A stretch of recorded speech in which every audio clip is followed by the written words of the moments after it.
ఈరోజు నెల్లూరు జిల్లాలోని 60,000 మత్స్యకార కుటుంబాల జీవితాలలో ఒక పండుగ. దేశ ప్రధాని శ్రీ నరేంద్ర మోడీ గారి చేతుల మీదుగా వర్చువల్ ద్వారా ఈ రోజున కావలలోని జువ్వల్దిన్ని ఫిషింగ్ హార్బర్ని ప్రారంభించడం జరిగింది.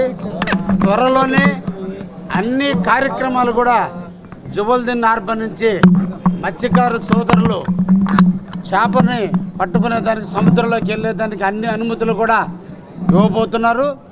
అదేవిధంగా మత్స్యకారు సోదరులందరి జీవితాల్లో వెలుగులు నింపాలని, వారి జీవితాలన్నీ కూడా ఆనందమయం కావాలని, ఎక్కడికో దూర ప్రాంతాలకు వెళ్ళి వలసలకు వెళ్ళి బతికేటట్టు కాకుండా కావలి జువ్వల్దిన్ని హార్బర్లోనే వాళ్ళందరూ కూడా చేపలు పట్టుకునేటట్టుగా సబ్సిడీ ద్వారా బోట్లు ఇచ్చే కార్యక్రమాన్ని కూడా స్వీకారం చుట్టడానికి రాష్ట్ర ప్రభుత్వం ముందుకొచ్చింది.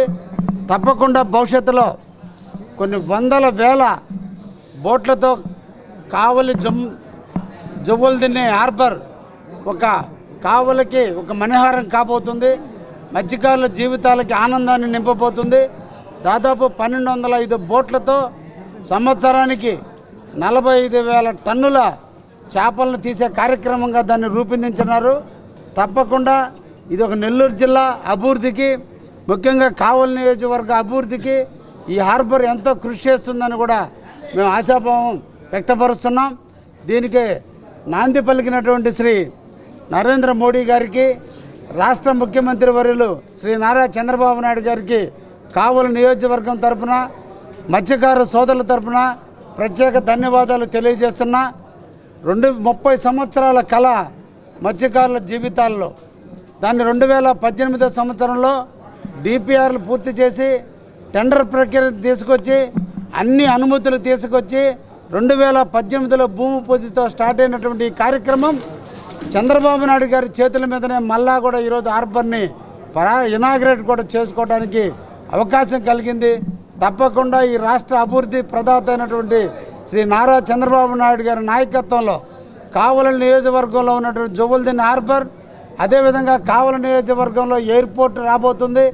అదేవిధంగా కావలి నియోజకవర్గం పక్కనే రామాయపట్నం పోర్టు కూడా అన్ని హంగులతో ఏర్పడబోతుంది.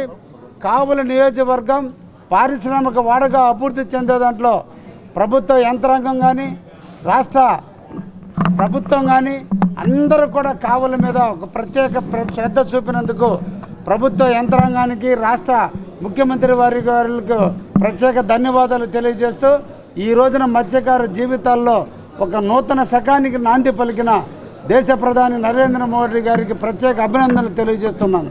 Thank you very much.